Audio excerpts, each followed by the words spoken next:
Capítulo 6. Por un momento, Azalea sintió como si su cerebro estuviera lleno de algodón y no pudiera pensar. Pero Kairin sollozaba de forma inconsolable y ella debía hacer algo para consolarla. Tal vez el señor Chan esté a salvo, dijo. Quizá no le han matado y le tengan solo prisionero. Sí, prisionero, yo verlo encubierta, contestó Kairin y siguió llorando sobre el hombro de Azalea. Esta murmuró. Creí que los piratas ya no existían, que los habían exterminado. Siempre hay piratas, murmuró Kairin. Azalea trató de recordar lo que había leído acerca de ellos en el libro sobre Hong Kong que encontró en la biblioteca de Lorisa. Se trataba de una historia de la colonia y había obtenido mucha información concreta sobre ella. Un aspecto que se describía con detalle era el daño que hacían los piratas a los barcos mercantes, al iniciarse la ocupación británica. Pero Azalea estaba segura de que también afirmaba que en años recientes la marina inglesa había acabado con ellos prácticamente. Kairin seguía llorando y Azalea pensaba desesperadamente en lo que podían hacer. Estaba claro que los piratas no esperaban encontrar mujeres a bordo, pero el temor de Kairin acerca de que pudieran ser vendidas apuntaba a una posibilidad y Azalea temblaba solo de pensar en ello. ¿Cómo podrían escapar? Y lo que era más importante, ¿hacia dónde las llevaban?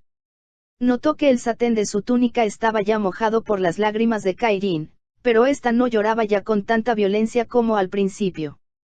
Trata de ser valiente, le rogó. Quiero que me digas todo lo que sepas sobre el secuestro de mujeres. Prefiero estar preparada para lo que pueda suceder y no recibir una impresión repentina cuando ocurra. Con visible esfuerzo Kairin levantó la cabeza del hombro de Azalea y sacó un pañuelito de seda de las anchas mangas de su túnica para enjugarse los ojos. Aunque parecía una mujer típica china, desvalida y sumisa, Kairin era muy inteligente, pero a Azalea le llevó algunos minutos comprender lo que le decía, ya que estaba demasiado agitada para hablar en otro idioma que no fuera cantones. Sin embargo, paulatinamente fue haciéndose una idea de lo referente al secuestro de muchachas y niñas, que había provocado un agudo conflicto entre las leyes británicas y las costumbres chinas. Según Kairin, el número de secuestros había aumentado porque las jóvenes eran vendidas en el extranjero por precios de hasta $350. En Hong Kong, el precio no pasaba de 45. Pero, tal como había dicho el general, los intentos por impedir los raptos se habían estrellado contra la costumbre china, profundamente arraigada, de comprar niños para adoptarlos, sobre todo de mujercitas que se convertían en sirvientas domésticas. Este proceso era llamado muizai. ¿Crees que sería conveniente decir a los piratas que soy inglesa? Preguntó Azalea. No, no. Es muy peligroso. Casi gritó Kairin. Algunos piratas respetan a los chinos, pero matan a los ingleses. Tú finges ser china. Azalea pensó cuánto tiempo podría mantener el engaño, teniendo en cuenta lo mal que hablaba el idioma. Kairin pareció adivinar sus pensamientos. Yo hablaré, dijo. Tú no digas nada. En aquel momento, advirtieron que el barco en el cual se encontraban, empezaba a moverse, y comprendieron por qué el camarote había estado a oscuras. La única tronera estaba pegada al casco del junco. Al ver que la luz del sol empezaba a entrar a través del vidrio sucio y manchado de sal, Azalea se levantó para mirar por él y entonces lanzó una exclamación de horror. ¿Qué sucede? ¿Qué es lo que ves? Inquirió Kairin. Azalea decidió no decirle la verdad. Los piratas habían prendido fuego al junco del señor Chan. Podía ver las llamas lamiendo la base de las velas y una espesa columna de humo negro se elevaba desde el salón. Recordó haber leído que los piratas vaciaban los barcos apresados de cuantos objetos de valor había en ellos y después les prendían fuego para que no quedaran pruebas en su contra. La destrucción de una embarcación tan hermosa como la del señor Chan le parecía a la joven un crimen, pero aún peor era el temor de que hubiera quedado a bordo alguien vivo. No había señales de ello en el junco, pero Azalea no pudo menos de preguntarse qué habían hecho los piratas con los marinos a los cuales vio maniatar. Volviéndose hacia Kairin, dijo con voz tan serena como las circunstancias se lo permitían. Nada. Me he asustado al ver que navegamos en dirección contraria a Hong Kong. No había nada que pudieran hacer, pensaba, y era absurdo angustiar más a Kairin sobre la suerte que habría corrido su esposo. Se sentó de nuevo encima de la pila de sacos y agregó. Debemos ser valientes. No ganaremos nada haciendo escenas o provocando a nuestros secuestradores. ¿Dónde crees que nos llevarán? Kairin se encogió de hombros. Muchos lugares, repuso en inglés. Todos dan gran dinero por muchas chinas clase alta. Descubrirán que no soy de clase alta en cuanto vean mis pies, observó Azalea. Entonces tú ser sirvienta. Aunque Azalea consideraba que aquello era preferible al otro destino, no dejaba de aterrorizarla lo que podía depararle el futuro. Ahora que el barco estaba ya en alta mar, se escuchaba mucho movimiento de bultos. Azalea supuso que los piratas estaban bajando y colocando, cerca del camarote donde ellas se encontraban, los cofres que habían traído del junco del señor Chan. Kairin, que llevaba un rato callada, dijo de pronto con voz firme y tranquila. Ningún hombre tocar esposa de honorable señor Chan. Yo morir. Azalea la miró consternada. No debes decir tal cosa. Yo mato a mí misma, declaró. Mejor que ser infamada, insultada y perder honor. No es cuestión de perder el honor, dijo Azalea, aunque sabía lo mucho que eso suponía para la mentalidad china. Significaría que renunciaba a la esperanza de ser rescatada. En Occidente decimos, mientras hay vida, hay esperanza. No esperanza, dijo Kairin. Yo, esposa hombre honorable. El señor Chan querer yo morir. No puedes estar segura de eso. Protestó Azalea, aunque comprendía cuánto significaba para Kairin la humillación de perder el honor.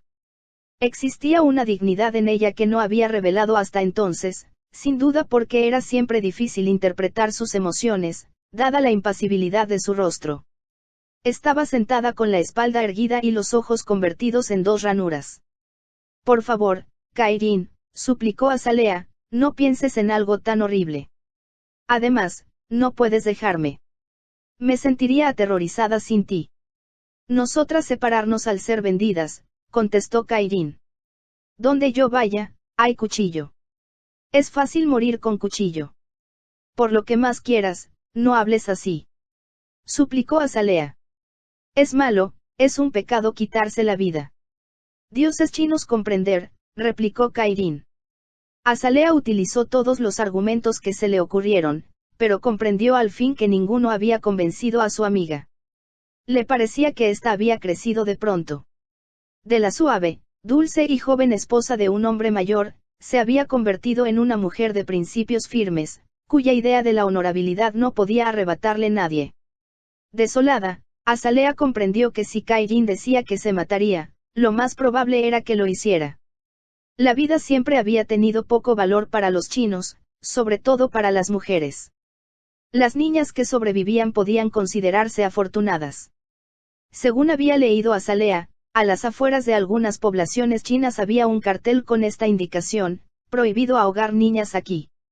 Muchas criaturas de sexo femenino eran consideradas un desastre económico para la familia y, para evitarlo, la pequeña era dejada al sol hasta que moría o, de manera más piadosa, asfixiada y sepultada apresuradamente para que nadie supiese la vergüenza de que hubiera nacido otra niña. Para Azalea era algo horripilante que Kairin, con solo 17 años, tuviera que morir por su propia mano. Sin embargo, no podía menos de preguntarse si aquello, después de todo, no sería lo mejor que podía sucederle. ¿Resistiría ella la ignominia de ser vendida a un amo que la trataría como esclava? O, peor todavía, forzada a llevar una vida inmoral como concubina o prostituta. Azalea no era tan ignorante con respecto a ciertas cuestiones como la mayoría de las muchachas inglesas a su edad, ya que había leído mucho y vivido en países donde se tenía un concepto más amplio de la sexualidad. Sabía lo que el coronel Stewart, a quien su padre había matado, intentaba hacer con la hija del Dircy después de haberla golpeado.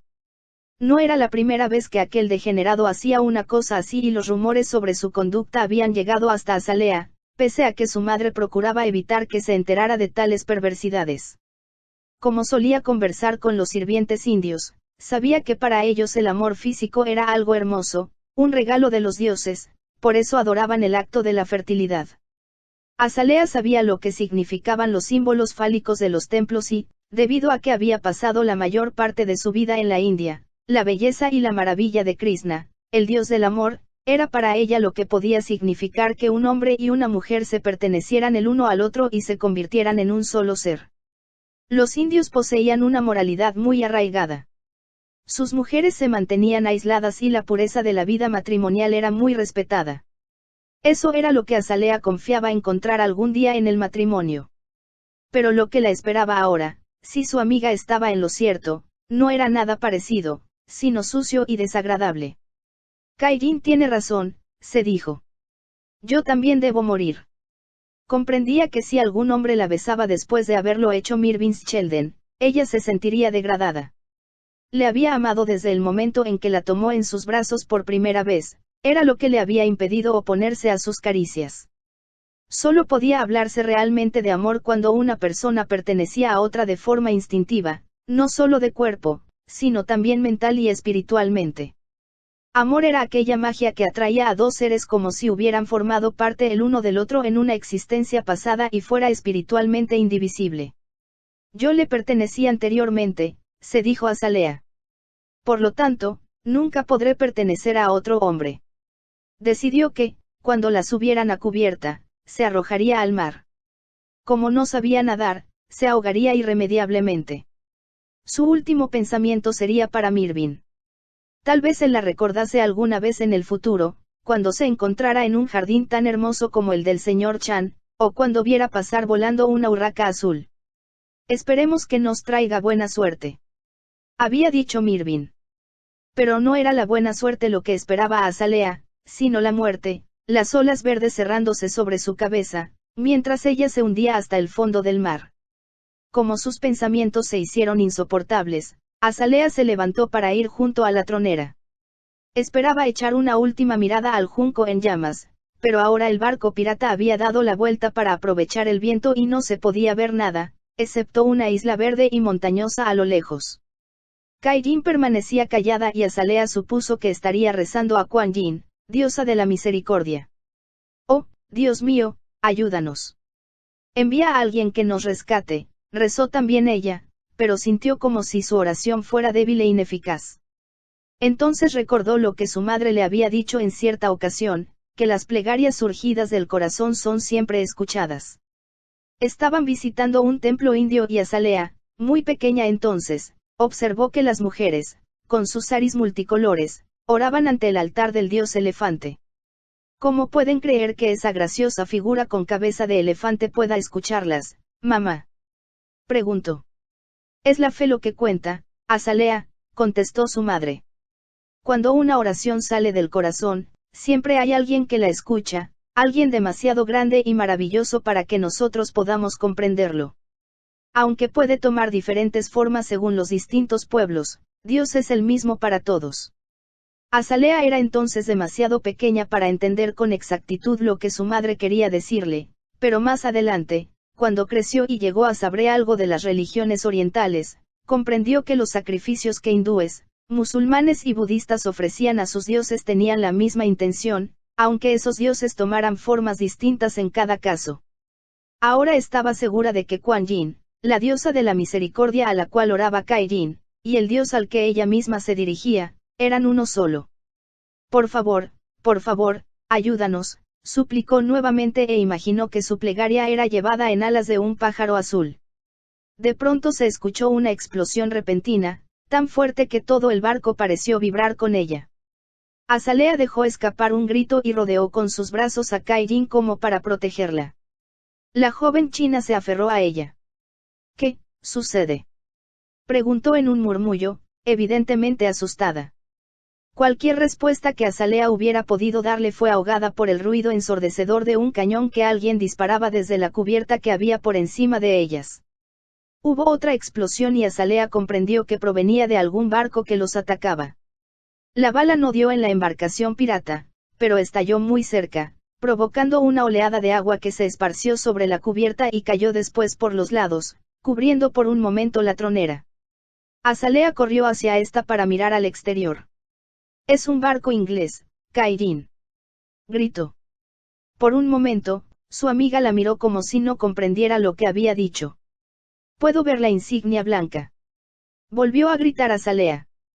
Estamos a salvo, Kairin, a salvo. Ellos matarnos. Gritó a su vez la joven china. Piratas matarnos antes que marineros británicos subir a bordo. Vibraba el terror en su voz y Azalea comprendió que era muy probable lo que aseguraba. Sus secuestradores podían resignarse a ser juzgados por piratería, pero si había también una acusación de rapto, la sentencia sería más grave aún. Mientras lo pensaba oyó pisadas que descendían por la escalerilla y corrió a la puerta del camarote. Había un pestillo por el interior. Era en realidad solo un trozo plano de madera que se encajaba en el orificio hecho en el marco, pero Azalea se apresuró a echarlo. Acababa de hacerlo cuando oyó que descorrían el cerrojo de afuera y enseguida empujaron la puerta con intenciones de abrirla. Azalea extendió ambas manos y las apoyó contra la hoja de madera con todo su peso. Se daba cuenta de que su fuerza no podía compararse con la del hombre o los hombres que trataban de llegar hasta ellas, pero entre ella y el rústico pestillo, tal vez pudiera resistir hasta que el barco fuera abordado. Los ruidos de arriba se volvieron ensordecedores. Después de un corto intercambio de disparos de fusil, Azalea oyó órdenes dadas en cantones, pero por una voz muy inglesa. Ahora la puerta del camarote estaba siendo sacudida con furia.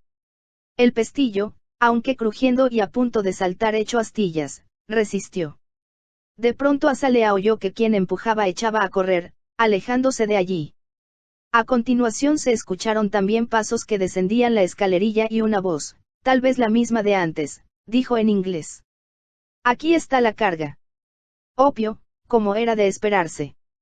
Apoyada todavía en la puerta, Azalea sintió que su cuerpo perdía fuerzas. Jadeante, volvió la cabeza y vio que Kairin no se había movido. Seguía sentada sobre los sacos y parecía una flor con su túnica de alegres colores, muy pálido el rostro, como si aún no se atreviera a aceptar que estaban salvadas, como si todavía se estuviera preparando para el momento en que debía morir. Será mejor que retire todo esto de aquí, sonó una voz afuera, y vea si hay alguien en estos camarotes.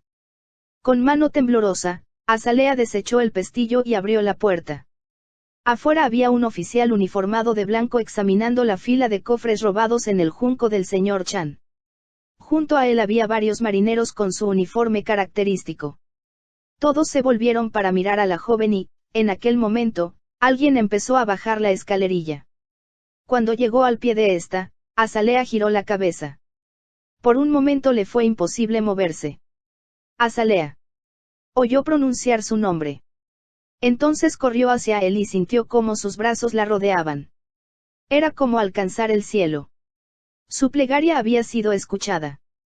Mientras el barco inglés Furia los llevaba de regreso a Hong Kong, Azalea, que se encontraba sentada en un camarote con Mirvin, se enteró de lo que había sucedido. En la cabina de al lado se encontraba Kairin, sentada junto a un catre en el que yacía el señor Chan con un brazo vendado. Fue el junco incendiado lo primero que vimos, le explicó Mirvin. Uno de los marineros nos lo indicó y el capitán Marriott sospechó en el acto que podía ser obra de los piratas. Roban y queman, me dijo. Y a menos que tengamos la suerte de ver al junco cuando empieza a incendiarse, no hay forma de relacionarlos con el crimen, una vez que tienen la carga en su propio barco. Nos dirigimos rápidamente al junco en llamas y, cuando nos acercamos a él, dijo el capitán Marriott. Creo que es el del señor Chan. Siempre lo he admirado, me parece el mejor que hay en toda Bahía Victoria. Mirvin oprimió con mayor fuerza los hombros de Azalea al decir.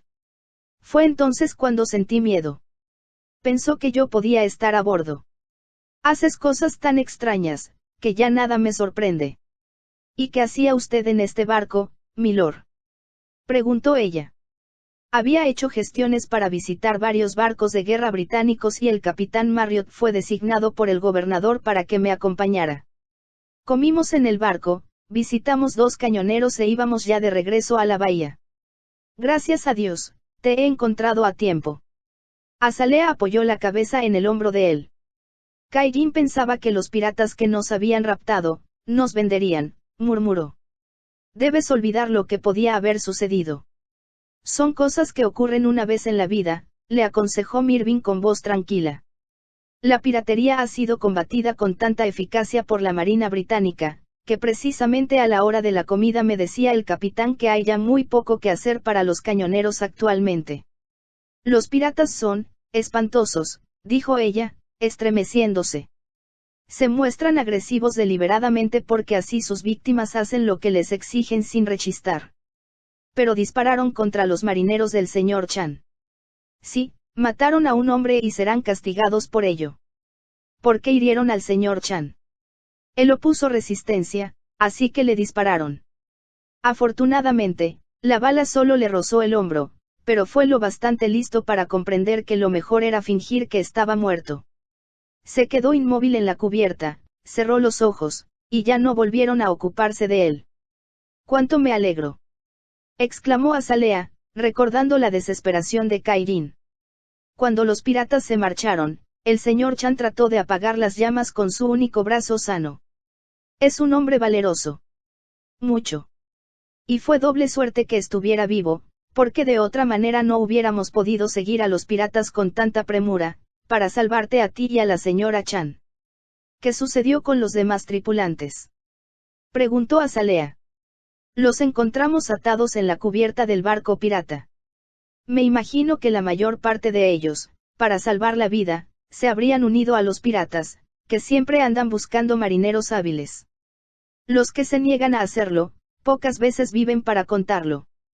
Azalea se estremeció de nuevo. Ha sido una experiencia terrible para ti, dijo Mirvin, pero quiero que seas sensata y la borres de tu mente. La piratería será combatida con mayor energía que nunca. El gobernador está decidido a hacerla desaparecer y ahora tengo un motivo personal para apoyarle. Su voz se había hecho muy tierna al pronunciar la última frase. Puso una mano bajo la barbilla de Azalea y le hizo levantar el rostro. Nunca sabrás lo que he sentido al saber que ibas prisionera en el barco pirata. No te han hecho ningún daño. No, contestó Azalea. Solo nos encerraron en el camarote.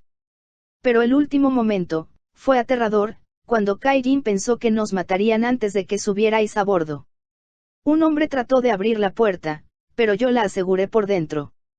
Ha sido muy valerosa, amor mío, dijo Mirvin inclinándose sobre ella y sus labios se encontraron. La besó de forma apasionada, pero diferente a como lo había hecho en las otras ocasiones. Azalea comprendió que era porque había sentido miedo de lo que pudiera sucederle. Una vez más, ella sentía el éxtasis que sus besos le causaban siempre. Te amo. Dios mío, no sabes cuánto te quiero, exclamó Mirvin levantando un momento la cabeza y de nuevo se puso a besarla con ansiedad en la frente, los ojos, las mejillas, la suavidad del cuello y otra vez en la boca. Como Azalea estaba vestida al estilo chino y no le estorbaban las varillas del corsé, su cuerpo se moldeaba, suave y flexible al de él. Sus corazones latían al unísono y era como si ambos formasen un solo ser. Te quiero, repitió Mirvin, observando el rubor de sus mejillas y sus labios entreabiertos. Dime cuándo podrás casarte conmigo. Al oír estas palabras, se puso rígida de pronto. Lentamente, se fue alejando de Mirvin, presionando sus manos contra el pecho de él. ¿Qué ocurre? ¿Qué te sucede?, inquirió Mirvin. No puedo casarme contigo. ¿Por qué no? Tú me quieres, lo sé. Sí, te quiero, reconoció Azalea. Te quiero con todas las fibras de mi ser, pero nunca me permitirán ser tu esposa. No digas absurdos. Empezó a protestar Mirvin, pero de pronto cambió de tono. Otra vez con tus secretos. Sin importar cuáles puedan ser, importan más que nuestro amor y el hecho de que nos pertenecemos el uno al otro.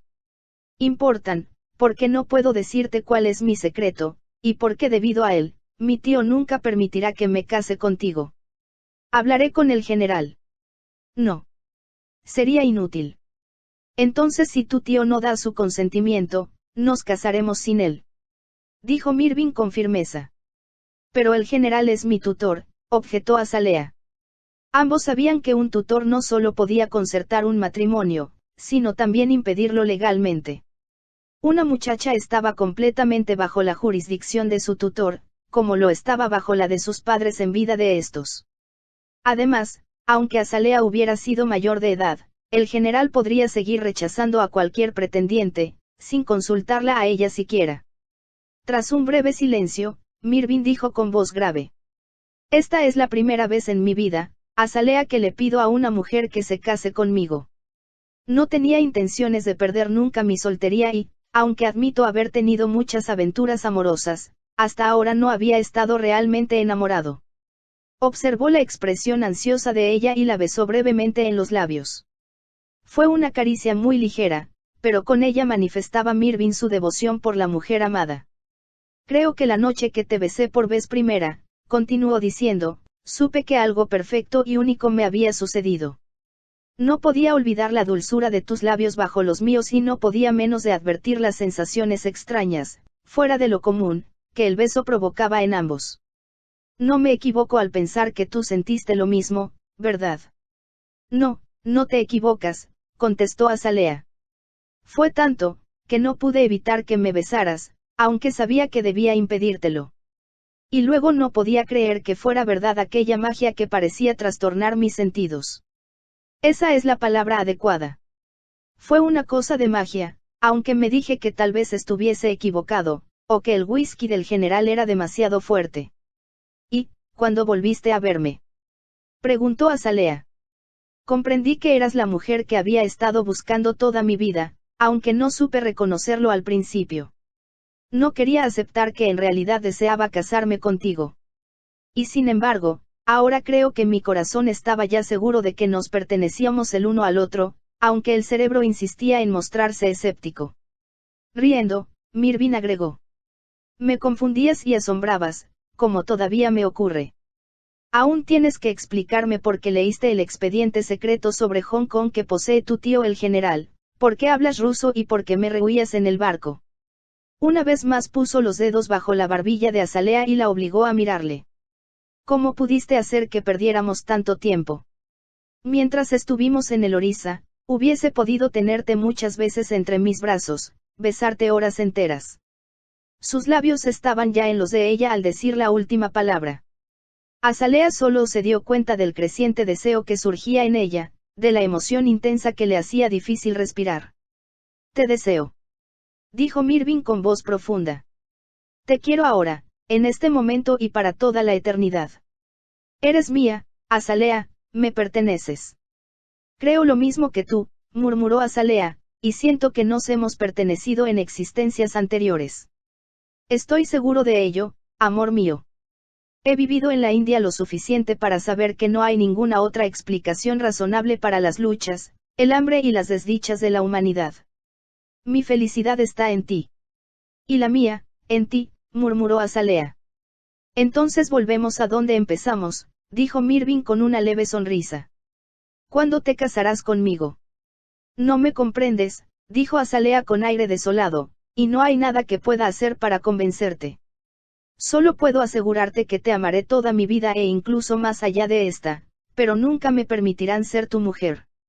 Olvídate del más allá, exclamó Mirvin. De momento lo que me interesa es el presente. Te quiero, Azalea, y mi intención es conseguirte. Puedes estar segura de que no me doy por vencido con facilidad. Solo cuando oyeron voces dando órdenes en la cubierta, volvieron a la realidad y se dieron cuenta de que habían entrado en la bahía. Entonces, con el corazón oprimido de angustia, Azalea recordó que tenía que volver a Flagstaff House. Tendría que dar explicaciones sobre dónde había estado y por qué iba vestida de china. Se apartó de Mirvin sintiendo que los problemas y dificultades a que debía enfrentarse se precipitaron sobre ella como una avalancha. Debido a la profunda y sutil compenetración que había entre ellos, Mirvin comprendió lo que Azalea estaba pensando. Yo daré todas las explicaciones del caso, dijo con suavidad. Todo lo que importa es que estás a salvo y así se lo haré comprender a tu tío. Ella se estremeció. Tal vez no hayan vuelto todavía, dijo con voz débil, aunque sabía que no había ninguna esperanza al respecto.